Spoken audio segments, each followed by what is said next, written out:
अंतरा में थोड़ा कुछ बोल दीजिए पब्लिक को।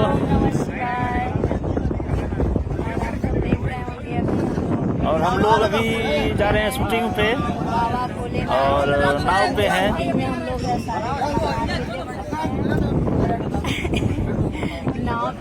और इधर देखिए पूरा ये पूरा घोड़ी बने हुए हैं, नाव पे हैं हम लोग बनारस में, अभी बनारस में हैं।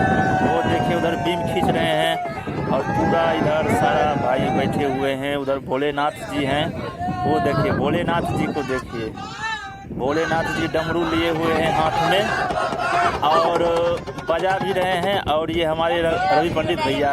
तो मैडम देखिए सभी, और मैडम आप ही आप कुछ बोलिए थोड़ा।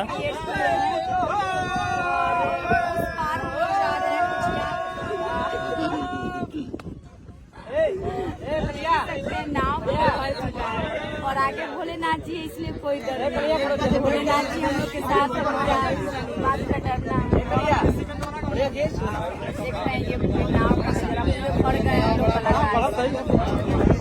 बहुत सुंदर सुंदर भजन आप सब अंतरा प्रियंका ऑफिशियल से आएगा, जरूर देखिएगा और ढेर सारा आशीर्वाद दिया। ये शूटिंग हम लोग बनारस में कर रहे हैं, अच्छे अच्छे लोकेशन पे जैसे अभी नाव में कर रहे हैं।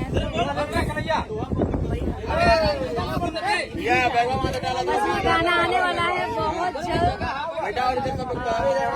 प्रियंका ऑफिशियल पे जरूर सुनिए और ढेर सारा आशीर्वाद दीजिए और चैनल को सब्सक्राइब करिए। तो जरूर आप लोग अंतरा प्रियंका चैनल को सब्सक्राइब कीजिएगा और टी-टोन ब्लॉग को भी ढेर सारा प्यार दीजिएगा। रवि पंडित भैया बहुत ही मुस्कुरा रहे हैं, मजदूरा है तो बहुत मजा आने वाला है यार मजदूरा। तो देखिए पूरा ये तैयार है, अघोरी नाव पे है, सभी अघोरी बैठा हुआ है। देखिए माला हिला रहा है।